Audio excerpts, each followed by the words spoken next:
الحمد للہ رب العالمین الصلاة والسلام علی النبی الأمی المکی المدنی القرشی الہاشمی حبیب الہ العالمین اشرف الانبیاء والمرسلین خاتم النبیین ورحمۃ للعالمین ابی القاسم محمد اللهم صل على محمد وآل محمد وأهل بيته الطيبين الطاهرين المعصومين المظلومين الذين أذهب الله عنهم الرجس وطهرهم تطهيرا اللهم صل على محمد وآل محمد ولعنة الله على أعدائهم أجمعين من يومنا هذا إلى يوم الدين أما بعد فقد قال الله تبارك وتعالى في القرآن المجيد والفرقان الحميد وقوله الحق بسم الله الرحمن الرحيم قل لا أسألكم عليه أجرا إلا المودة في القربى اللهم صل على محمد وآل محمد محبان حضر کرار و عزاداران مظلوم کربلا، ارشاد الہی ہو رہا ہے کہ قل لا اسألکم علیہ اجرا الا المودۃ فی القربى۔ رسول سے کہا جا رہا ہے کہ اے رسول کہہ دیجئے کہ آپ اجر رسالت کچھ نہیں چاہتے مگر یہ کہ اپنے اقربا سے مودت۔ اس کا مطلب یہ ہوا کہ یہ رسول مودت کا تقاضا رسول سے نہیں ہے بلکہ اللہ کی طرف سے ہے۔ جب اللہ کی طرف سے ہے اور اجر کے ہے تو پھر ماننا پڑے گا۔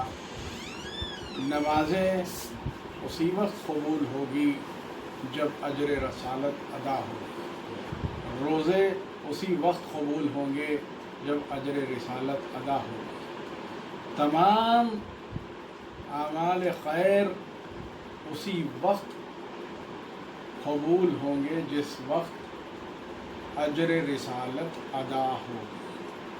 اور اجر رسالت کے لیے کہا گیا کہ قل لا اسألکم علیہ اجرا الا المودۃ فی القربى، اور قربہ جو ہے وہ مؤنث کا صیغہ ہے۔ اور تو اب دیکھیے کہ کون ہے وہ مستور، کون ہے وہ بیوی جو رسول سے بھی قریب ہے اور اللہ سے بھی قریب ہے۔ تو ہم نے یہی دیکھا کہ رسول نے ارشاد فرمایا کہ فاطمہ تو بضعۃ منی، کہ فاطمہ میرا ٹکڑا ہے۔ اب اس سے زیادہ اور قریب کوئی ہو نہیں سکتا۔ اور پھر جہاں تک اللہ کی بات ہے تو آپ حدیث قصہ کی تلاوت کرتے ہیں اور اس میں جب جبریل پوچھتے ہیں کہ اے پروردگار یا رب ومن تحت القصہ، تو اب تعارف نہ رسول سے کرایا جا رہا ہے، نہ مولائے کائنات سے ہو رہا ہے، نہ امام حسن اور امام حسین سے ہو رہا ہے، بلکہ اللہ تعارف جو کرا رہا ہے وہ شہزادی کونین کے ذریعے ہم فاطمہ و ابوہا و بالوہا و بنوہا۔ ایک صلوات بھیجیے اللهم صل على محمد وآل محمد۔ تو پتہ چلا کہ عظمت شہزادی کونین یہ ہے کہ ساری امت کی نمازیں، روزے، حج، زکوٰۃ، خمس اور دیگر اعمال کا دار و مدار شہزادی کونین کی مودت سے ہے، یا پھر شہزادی کونین کی شوہر کی مودت سے ہے، یا اولاد کی مودت سے ہے، یا بابا کی مودت سے ہے، کیونکہ مرکزیت حاصل ہے شہزادی کونین۔ اچھا، جب مودت کا حکم دیا گیا ہے تو پھر یقیناً جہاں مودت آ جائے گی، انسان میں جب محبت ہوگی تو پھر محبت کے درجے جیسے جیسے بلند ہوتے جائیں گے وہ مودت میں تبدیل ہوتے جائیں گے۔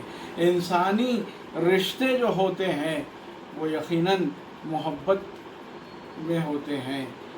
آپ جیسا کہ ماں باپ کا رشتہ، اولاد کا رشتہ، اور سب سے ان رشتوں میں عظیم رشتہ وہ ہے کہ جہاں پر ماں کا اولاد سے ہے، اور یہی بات ہے کہ جہاں پر ماں دیکھتی ہے کہ اگر بچہ گر جاتا ہے تو تڑپ جاتی ہے، فوری اگر کوئی اس کے سامنے بچے کو کوئی جھڑک دیتا ہے تو پھر ماں تڑپ جاتی ہے۔ لیکن وہی ماں جب دیکھتی ہے کہ بچہ غم حسین میں ماتم کر کے خون میں نہا کر آیا ہے تو وہی ماں گلے سے لگا لیتی ہے۔ تو پتہ چلا کہ یہ مودت ہے، اور یہی تقاضا ہے جو اجر رسالت ہے۔ تو اجر رسالت یہی ہوگا کہ مودت جہاں ہوگی تو پھر وہاں پر خیر ہی خیر ہے، اعمال بھی قبول ہوں گے اور دعائیں بھی قبول ہوں گی۔ تو یہی بات ہے۔ اچھا، مودت کیسے ہو؟ اور مودت جب ہوتی ہے تو یقیناً معرفت میں بھی اضافہ ہوتا ہے، اور معرفت وہ چیز ہے کہ دیکھیے معرفت کے بغیر کوئی چیز ہو نہیں سکتی، کیونکہ مولائے کائنات امیر المومنین حضرت علی ابن ابی طالب علیہ السلام نے فرمایا اللهم صل على محمد کہ اول و دین و معرفت، کہ دین کی سب سے پہلی چیز معرفت ہے۔ اچھا، معرفت حاصل کیسے ہوگی؟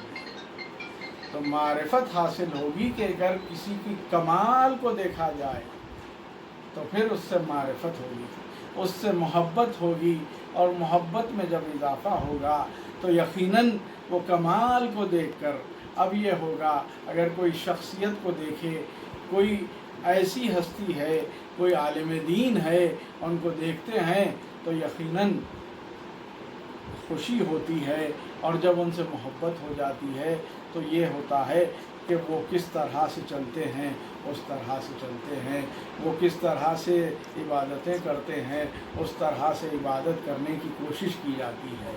تو پتہ چلا کہ جہاں پر اس درجہ معرفت میں اضافہ ہوتا ہے تو اب ہمیں ایسی ہستیوں سے معرفت کرنے کا حکم دیا گیا ہے، کہ محبت کرنے کا حکم دیا گیا ہے، کہ جن کے کمال کا کیا کہنا، کہ اگر مولائے کائنات کو لے لیجئے تو مولائے کائنات وہ ہے کہ علی مع الحق و حق مع العلی، رسول نے فرمایا علی مع القرآن والقرآن مع العلی کہا۔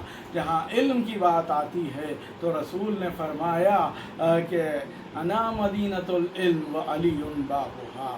سخاوت کی بات آتی ہے تو اگر کوئی سائل ایک روٹی طلب کرے تو جو اونٹ کی قطار عطا کر دے اس ہستی کو علی کہتے ہیں۔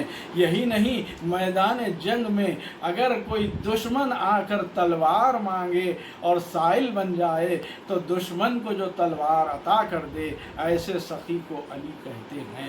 یہاں پر آپ کمال ہی کمال دیکھیں گے تو کیوں نہ محبت ہو، کیوں نہ معرفت ہو، لیکن ہاں معرفت کا دار و مدار یہ ہے کہ اگر کوئی اللہ والا ہے تو یقیناً اس کے دل میں معرفت جاگے گی، لیکن اگر کوئی شیطان والا ہے تو یقیناً اس کے دل میں معرفت نہیں ہوگی۔ یہ فیصلہ اس دن سے ہو گیا جس دن آدم کو اللہ نے آدم کا پتلا بنایا اور کہا کہ جب میں اس میں روح ڈال دوں تو سجدے میں گر جانا۔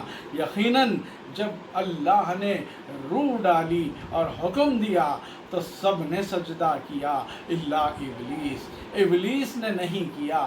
اور پھر جب اللہ نے پوچھا، آواز آئی کہ ما منعکا ان تسجد لما خلقت بیدیا، کہ تو نے کیوں سجدہ نہیں کیا جسے میں نے اپنے دونوں ہاتھوں سے بنایا؟ میں کہوں پروردگار یہ کیا ہو رہا ہے کہ تو نہ جسم رکھتا ہے نہ جسمانیت رکھتا ہے، جسم و جسمانیت سے مبرہ ہے، لیکن یہ دونوں ہاتھ کہاں سے آ گئے؟ تو آئیے دیکھتے ہیں رسول نے کیا فرمایا ہے۔ رسول نے 16 رجب کو جب مولائے کائنات کو شہزادی فاطمہ بنت اسد لے کے نکلی ہیں تو کہا کہ لوگوں نے پوچھا کہ بچہ کیسا ہے تو کہا کہ آنکھیں عین اللہ ہے، کان اذن اللہ ہے، چہرہ وجہ اللہ ہے، ہاتھ ید اللہ ہے، زبان لسان اللہ ہے، اور کل کا کل ولی اللہ ہے۔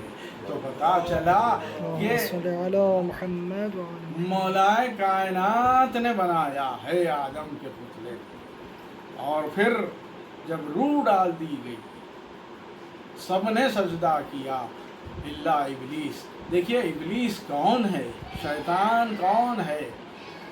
یقیناً خاکی انسانوں میں کوئی ایسا انسان موجود نہیں ہے جس نے اتنی عبادت کی ہو جیسے کہ ابلیس نے کی ہے۔ کئی ہزار سال عبادت کرتا رہا، کئی ہزار سال سجدے کرتا رہا، تو پتہ چلا کہ خالی نمازیں پڑھنا، خالی سجدے کرنا، خالی عبادتیں کرنا یہ قابل قبولیت نہیں ہے، بلکہ قبول جب ہی ہوں گے جب حکم الہی پر کیا جائے اور اللہ کے مطابق کیا جائے۔ یہی بات تھی کہ جب اللہ نے آزمایا بھی تو ابلیس کو ایک سجدے سے آزمایا ہے۔ جب حکم دیا گیا کہ آدم کو سجدہ کر دے تو اس نے کہا کہ تو نے مجھے آگ سے بنایا ہے اور آدم کو مٹی سے بنایا ہے، میں آدم کو سجدہ نہیں کروں گا، بے شک تجھے ہزاروں سجدے کر دوں گا لیکن آدم کو نہیں کروں گا۔ یہاں پر اللہ نے بھی بتا دیا کہ جو حکم الہی ہو اسی پر عمل کرنا ہوگا۔ اسی سے نتیجہ ملتا ہے کہ اللہ نے اجر رسالت مودت اہل بیت قرار دی ہے۔ اب اگر مودت اہل بیت نہیں ہے، محبت اہل بیت نہیں ہے تو لاکھ نمازیں پڑھ لو، لاکھ روزے رکھ لو، لاکھ سجدے کر لو، حج کے لیے جاتے رہو، لیکن کوئی چیز قبول نہیں ہوگی کیونکہ حکم الہی بجا نہیں لا رہے ہیں۔ شیطان نے کئی ہزار سجدے کیے لیکن وہ سجدہ نہیں کیا جس کے لیے اللہ نے حکم دیا تھا۔ ایک صلوات بھیجیے محمد۔ اللهم صل على محمد وعلى محمد۔ بس یہیں سے اللہ والوں کا اور شیطان والوں کا سلسلہ آگے بڑھتا گیا۔ جہاں پر حکم الہی پر عمل کیا گیا وہاں پر اللہ والے بنتے گئے، اور جہاں پر شیطان کی سیرت پر عمل ہوتا رہا وہاں پر شیطان والوں کا سلسلہ چلتا رہا۔ اور آپ کو بتا دوں کہ اللہ سے شیطان نے کہا تھا کہ اے پروردگار میری نسل تیری بندوں کی نسل سے زیادہ ہو، اور اللہ نے اس بات کو قبول کر لیا۔ تو پتہ چلا کہ آج کے زمانے میں شیطان والے زیادہ ہیں اور اللہ والے کم ہیں۔ لیکن ہاں آپ کو بتاتا چلوں جب یہ سلسلہ چلتا گیا تو ہر نبی کے دور میں اللہ والے بھی رہے، شیطان والے بھی رہے، یہاں تک کہ رسول اکرم حضرت محمد مصطفیٰ صلی اللہ علیہ اللهم صل على وآلہ محمد کا دور آیا تو رسول کے دور میں بھی اللہ والے بھی رہے، شیطان والے بھی رہے۔ اور جس نے رسول کی پیروی کی، جس نے رسول کا حکم مانا وہ اللہ والے کہلائے، اور جو سنت رسول پر عمل کرتے رہے وہ اللہ والے کہلائے۔ سنت رسول کیا تھی کہ رسول نے بتایا جب بھی مسجد کو جاتے تھے راستے میں پہلے در شہزادی کونین پر سلام کرتے ہوئے جاتے تھے، اور جب مسجد سے واپس ہوتے تھے تو پہلے شہزادی کے در پر جاتے اور سلام کر کے اپنے گھر کو آتے تھے۔ تو پتہ چلا کہ اب اگر کوئی شہزادی کونین پر سلام کرتا ہے تو وہ سنت رسول پر عمل کر رہا ہے اور وہ اللہ والا کہلائے گا، اور اگر کوئی نہیں کرتا ہے، اگر کوئی بدعت کہتا ہے اور کوئی بغض رکھتا ہے تو یقیناً وہ شیطان والا ہے۔ تو یہ سلسلہ آگے بڑھا، مولا کائنات کا دور آیا تو مولا کائنات کے دور میں بھی اللہ والے بھی رہے، شیطان والے بھی رہے، چونکہ رسول نے میدان غدیر میں اللہ کے حکم سے اعلان کر دیا تھا کہ من کنت مولا ہو فہذا علی مولا، کہ میں جس کا مولا ہوں علی اس کے مولا ہیں.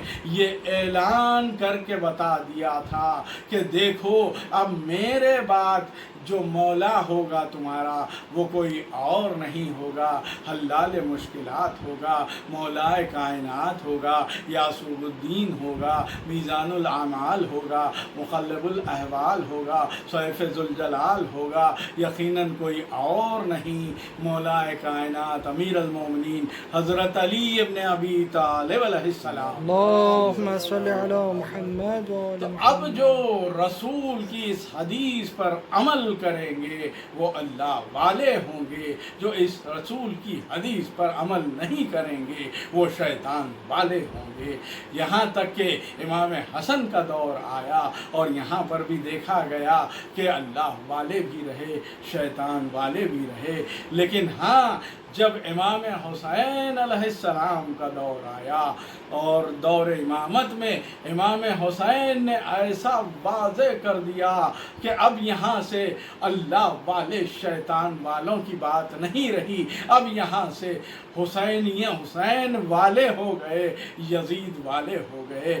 یزید شیطان کا نمائندہ بنا اور امام حسین اللہ کی طرف سے بنائے ہوئے امام تھے، حجت خدا تھے. اور یہاں پر جو امام حسین نے واضح کر دیا کہ دیکھو اگر کوئی ظالم ہو تو وہ یزید والا ہوگا، اگر کوئی کاذب ہو تو وہ یزید والا ہوگا، اگر کوئی نیک انسان ہو تو یقیناً وہ حسین والا ہوگا، اگر کوئی شریف انسان ہو تو وہ حسین والا ہوگا. اب یہاں پر میں یہی بتانا چاہتا ہوں کہ کوئی فرقے کی بات نہیں ہے، کوئی مذہب کی بات نہیں ہے. اب یہاں پر یہ دیکھیے کہ جہاں انسانیت ہے وہاں پر حسینیت ہے، جہاں پر ظلم اور تشدد ہے وہاں پر یزیدیت ہے، شیطانیت ہے. تو اب دیکھیے کہ جب یہ دور میں ہم نے دیکھا کہ انصاف سے بتائیے، میں آج کیونکہ آج کی مجلس جو ہے وہ بسلسلہ احتجاج انہدام جنت البقیع ہے اور یہ احتجاج لازم ہے. جو بھی انسان ہوگا وہ احتجاج کرے گا، جو شیطان کا ماننے والا ہوگا اور جو یزیدیت کا ماننے والا ہوگا یقیناً وہ نہیں مانے گا. اور یقین مانیے کہ اب آپ سے میں سوال کرتا ہوں کہ چاہے وہ کوئی مذہب کے ہو، کوئی فرقے کے ہو، مجھے اس سے کوئی مطلب نہیں ہے. انصاف سے بتائیے کہ اگر کسی بھی انسان کی اگر کوئی قبر ہو تو کیا کوئی اسے توڑ سکتا ہے؟ تو پتہ چلا نہیں توڑ سکتا ہے. اور اگر کوئی توڑ رہا ہے تو وہ ظالم بھی ہے، وہ کاذب بھی ہے، وہ شیطان والا بھی ہے، وہ یزید والا بھی ہے. اور یہی بات تھی کہ جب وہ زمانہ بھی آیا کہ جہاں پر جو ظالمین تھے، جو کاذبین تھے وہ کوئی اور نہیں، 1925 اور 1926 میں یہ وہ دور تھا کہ جہاں پر ظالمین کی حکومت آئی اور کاذبین کی حکومت آئی حجاز میں. اور پھر وہ جو سلسلہ تھا وہ آج تک چل رہا ہے، جو انگریزوں کے کٹ پتلی بنے ہوئے رہے، جو فیصلے شیطانیت سے لیتے تھے اور خود شیطان بن کے اسے رائج کرتے تھے، وہی فیصلے چلتے آئے. اور آپ جانتے ہیں کہ دیکھیے جو ظالم ہوتا ہے، جو کاذب ہوتا ہے وہ کیسا ہوتا ہے. تو آپ کو دیکھیے کہ آج بھی آپ دیکھتے ہیں کہ وہی سلسلہ چل رہا ہے.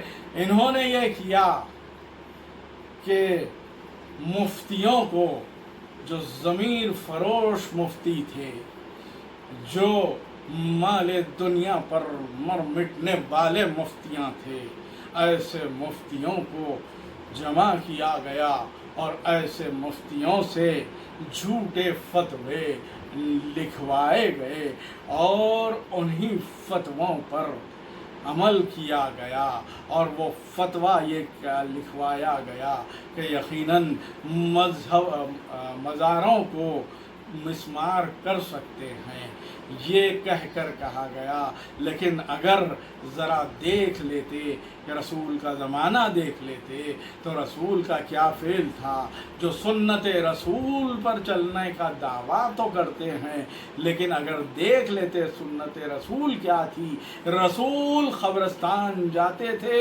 تو قبروں کو سلام کرتے تھے، قبروں کی تعظیم کرتے تھے۔ ہاں، یہ رونا بدعت ہے، یہ ماتم کرنا بدعت ہے، ماتم کرنا بدعت ہے، ان کو صرف عزائے حسین سے بدعت ہی لگتا ہے، لیکن اگر قبر پر جانا اگر بدعت ہوتا تو پھر رسول کبھی جا کر سلام نہیں کرتا۔ تو پتہ چلا کہ جب مفتیوں سے فتوے لکھوا دیے گئے تو اب میں دنیا سے سوال کرتا ہوں، اور اللہ نے کہہ دیا کہ قرآن میں کہ لعنت اللہ علی الکاذبین، لعنت اللہ علی الظالمین، ان لوگوں نے ظلم بھی کیا اور جھوٹ کا سہارا بھی لیا، تو پتہ چلا کہ ان لوگوں پر اللہ کی لعنت ہے۔ تو اب یہ جو لعنت ہے قیامت تک لعنت پڑتی رہے گی۔ جس نے عمل کیا اس پر بھی لعنت ہے، جس نے فتویٰ دیا اس پر بھی لعنت ہے، اور جو اس فتوے سے راضی رہا اس پر بھی لعنت ہے۔ قیامت تک لعنت پڑتی رہے گی۔ اور یقین مانیے جہاں معرفت ہوتی ہے، جہاں پر مودت اہل بیت ہوتی ہے، اور یہ آپ کو بتا دوں میں کہ یہ مودت اہل بیت، محبت اہل بیت کوئی ایک فرقے میں نہیں ہے۔ جہاں انسانیت ہے وہاں پر محبت اہل بیت ہے، اور جہاں محبت اہل بیت ہے وہاں پر وہ اللہ والے کہلاتے ہیں۔ یہی بات ہے کہ دیکھیے کہ انہوں نے ایسا ظلم کیا۔ اب میں انصاف سے پوچھتا ہوں لوگوں سے، عالم دنیا کے لوگوں سے پوچھتا ہوں کہ کیا بتائیے، کیا قبروں کو مسمار کرنا اچھی بات ہے؟ کیا کوئی آپ کی ماں کی قبر کو توڑ دے تو کیا آپ خاموش رہ سکتے ہیں؟ یقیناً جواب یہی ملے گا کہ نہیں رہ سکتے، بلکہ ہم توڑنے بھی نہیں دیں گے۔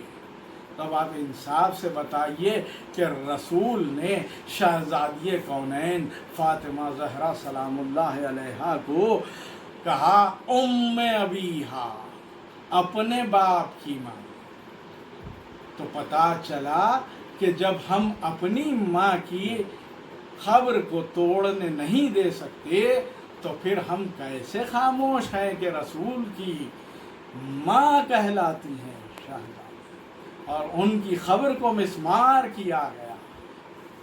تو یقیناً احتجاج ہونا چاہیے، لیکن ہاں زمانہ شیطان والوں کا چل رہا ہے، تو بہترین ہتھیار اس کے لیے یہ ہے کہ دعا ہے۔ اللہ نے کہا ہے کہ تم دعا کرو میں قبول کروں گا۔ تو یہاں پر پھر بات آتی ہے معرفت کی۔ یقیناً ہماری معرفت میں کچھ کمی ہے، ہماری محبت میں کچھ کمی ہے۔ جب بھی ہم دیکھتے ہیں، اپنا دیکھتے ہیں، اپنا سوچتے ہیں، کہیں پر دعا کرتے ہیں، نماز پڑھ کے دعا کرتے ہیں تو پہلے اپنے لیے کرتے ہیں، اپنی صحت کے لیے کرتے ہیں، اپنی دولت کے لیے کرتے ہیں۔ لیکن ہاں اگر یقیناً خلوص دل سے، خلوص سے اگر دعا پہلے کی جائے، اگر تعمیر جنت البقیع کے لیے کی جائے تو یقیناً وہ دعا بھی قبول ہوگی۔ تو یہاں پر یہی دعا کرتا ہوں میں کہ اللہ ہمیں یہ توفیق دے کہ ہم ایسی دعا کریں کہ جسے تو مستجاب کر لے، اور ہماری زندگی میں روزوں کو تعمیر کروا دے اور ان ظالموں کو واصل جہنم فرما دے۔ اللہ امین۔ تو پتہ چلا کہ یقیناً یہ فعل سے کوئی بھی انسانیت راضی نہیں ہے۔